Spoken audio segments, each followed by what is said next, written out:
BM and ED চ্যানেলে তোমাদেরকে স্বাগত। আজকে আমি দেখাবো যে এই ধরনের A005 বা A006 বা যে কোনো ধরনের অডিও বোর্ডে তোমরা কীভাবে এই সকেটটিকে চেঞ্জ করবে। কখনো কখনো ভেঙে যায় এটা, সেক্ষেত্রে তোমরা কি করবে? এটা ভেঙে যাক বা যে কোনো অবস্থাতে তোমরা করতে পারবে, সেটা কিভাবে? যদি তোমরা সম্পূর্ণ ভিডিওটা না দেখো তাহলে অনেক জিনিস কিন্তু তোমরা মিস্টেক করবে। আমি এটা বলে এই অংশটা যদি ভেঙেও যায় তবুও তোমরা এখানে চার্জিংয়ের পয়েন্ট বের করতে পারবে। সেটা কিভাবে? এটা দুরকমভাবে করা যায়। তো একটা হচ্ছে এই সকেট খাটাতে পারি, সেটা আমাদের আলাদা করে একটা ফুটো করতে হয়, করে খাটাতে হয়। আর একটা এটা পুরো বোর্ডের মধ্যে কেটে যায়। এটা আবার দু রকমের হয়। সাধারণত এই যে 5টা তার থাকে পিছনে, এটা এতে খাটানো থাকে, কিন্তু এটা খাটানো সবার পক্ষে তো সম্ভব হয় না। এবং সোল্ডারিং আয়রন দিয়ে আমি এটাকে খাটাতে পারবো, কিন্তু এটা যদি আমি খাটিয়ে দেখাই তো তোমরা পারবে না। তো এই ধরনের একরকম সকেট পাওয়া যায়। তো এগুলো 10 টাকা করে দাম নেয়, প্রত্যেকটাই 10 টাকা করে দাম নেয়। সাধারণ কোনো মোবাইলের দোকানে যদি তোমরা আনতে যাও, তো প্রথমে এটা দেখতে হবে এতে 5টা তার থাকে। 5টা তারের কোনগুলো কি? তাহলে এই 5টা আঙুল আমি এইভাবে রাখছি, এই সকেটের এইভাবে বেরোনোর। তা একদম যেটা তোমার ডান সাইডে এটা হচ্ছে প্লাস, এবং ডান সাইডের এই যে ফয়েল যেটা সেখানে যাবে সেটা হচ্ছে প্লাস। তো এটা গিয়ে কোনো না কোনো রেজিস্টারের আগে জোড়া থাকে। দেখতে পাচ্ছ একদম ডান সাইডে এইটা আসছে, এসে এই একটা ছোট্ট পিএফ টাইপের এর তলা দিয়ে গিয়ে এই চলে আসছে এই রেজিস্টারে, যার একটু কিছু একটা লেখা আছে। তারপরে যাচ্ছে আইসিতে, এটা হচ্ছে প্লাস। যদি কখন এখান থেকে বোর্ডটা ভেঙে যায়, আমরা এই যে রেজিস্টারটা আছে এই রেজিস্টারের আগে থেকে জুড়ে দেবো। আগে থেকে জুড়বে প্লাস, এবং মাইনাস কোনটায়? মাইনাস এই যে ধরো হাতের যে এই সাইডগুলো হয়, এই দুটো সাইডে দুটো একসঙ্গে করে মাইনাস করা হয়, আমি দেখেছি। তোমরা এই একটাই করতে পারো, দুটোই করতে পারো, কিন্তু এক্ষেত্রে দুটো জয়েন্ট করা আছে। তো গ্রাউন্ড হচ্ছে তোমরা এই দুটোকে এটাকে মাইনাস করে দিলে এটা হচ্ছে মাইনাস, অর্থাৎ আর মাঝখানে যে এই তিনটে আছে এই তিনটিতে তেমন কিছু করার দরকার নেই, এইটা মাইনাস হবে। এই যে মাইনাসটা সবসময় গ্রাউন্ডের সঙ্গে লিঙ্ক থাকে, অর্থাৎ এই প্লেটের মধ্যে যে বড় পাত হয় তার সঙ্গে কিন্তু লিঙ্ক থাকে।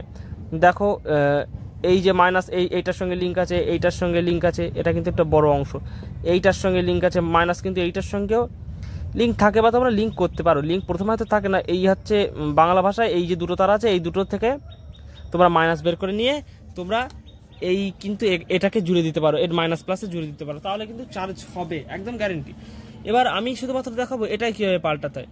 তো প্রথমে এটাকে তো তুলে নেবে, যে এটা নিয়ে এসছে আমার কাছে রিপেয়ার করার জন্য, সেটা চার্জিং দেওয়ার সময় এটা ভেঙে পুরো তুলে ফেলেছে, একদম ভেঙে গিয়েছে, হয়তো উল্টো করে দিতে চেষ্টা করেছিল। তো এইটা আমি তো প্রথমে এখানে পরিষ্কার করে রেখেছি, তারপরে এইটায় সুন্দরভাবে খেটে যায়, যাওয়ার পরে তারটা একটু অ্যাডজাস্ট করতে হয়।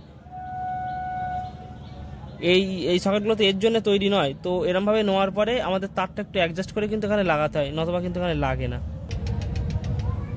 তো আমরা কি করব, এই বডির সঙ্গে এই নিচের এই গ্রাউন্ডটা শর্ট করে দেবো। দেওয়ার পরে এই যে মাইনাসটা আছে, মাইনাসটা এই বডির সঙ্গে লাগিয়ে দেবো, তাহলে হয়ে যাবে, একদম সিম্পল, বেশি খাটতে হবে না আমাদের। তো এটা এইভাবে ঠিক বসানোর পরে তোমরা পারলে এইটা এখানে আটকে দেবে, পারলে এই দুটো এখানে চেপে দেবে।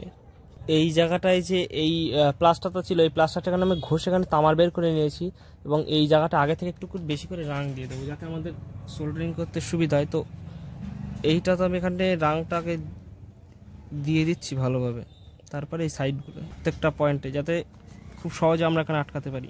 তারপরে এই যে সকেটটা আছে, এই সকেটের এই তলার অংশটাকে আমি একটু করে রাং লাগিয়ে দেবো, খাটনি অনেক কম হয়ে যাবে তাহলে। তারপরে এটাকে এখানে আমরা লাগিয়ে দেবো। তারপরে এই সাইড দিয়ে এখান দিয়ে আমরা এখানে রাংগুলো লাগিয়ে দেবো। বা তোমরা যদি এরমভাবে না পারো তো প্রথমে একটা চার্জার পিন দিয়ে নেবে, চার্জার পিন লাগানো অবস্থায় তোমরা বসে লাগিয়ে দেবে। এবং প্লাস্টার তলায় তো আমি দিয়ে রেখেছিলাম, তলায় এখানে করা আছে, তাই এটা ধরে আমরা চেপে দিলে কিন্তু ওখানে গিয়ে সোল্ডারিং হয়ে যাবে। এই চেপে দিয়েছি, কিন্তু এটা কিন্তু হয়ে গিয়েছে। এবং মাইনাসটা কি, মাইনাসটা সাইডের সঙ্গে লাগিয়ে দেবো, এই যে ঘুরিয়ে নিয়ে সাইডের সঙ্গে লাগিয়ে দিচ্ছি, কারণ এটাই তো মাইনাস। তারপরে এটা কিন্তু কমপ্লিট হয়ে যাবে। তো এমনভাবে তোমরা এই সকেটটিকে এখানে পাল্টাতে পারবে, কিন্তু সকেট পাল্টানোর সময় সাবধানে থাকবে অন্য কোনো পার্টসের সঙ্গে যেন কখনো টাচ না হয়ে যায়। হয়ে গেলে কি তোমাদের আবার এটাকে তুলতে হবে এবং আবার নতুন করে কিন্তু আবার বসাতে হবে। তো এদিকে একটু খেয়াল রাখবে। এবং আমি এটাকে চেক করে দেখাচ্ছি না, কারণ এতে যে লাইটগুলো আছে সেই লাইটগুলো সে পিন দেওয়ার সময় ভেঙে ফেলেছে, ফলস্বরূপ লাইটগুলোও জ্বলবে না, এবং চেক করতে গেলে সময় আরও বেশি লাগবে। তো যদি তোমরা নতুন কিছু শিখতে পেরে থাকো এই ভিডিওটা থেকে, তো অবশ্যই আমাদের সাথে থেকো। যদি কোনো প্রশ্ন থাকে তো অবশ্যই কমেন্টে জানাতে পারো।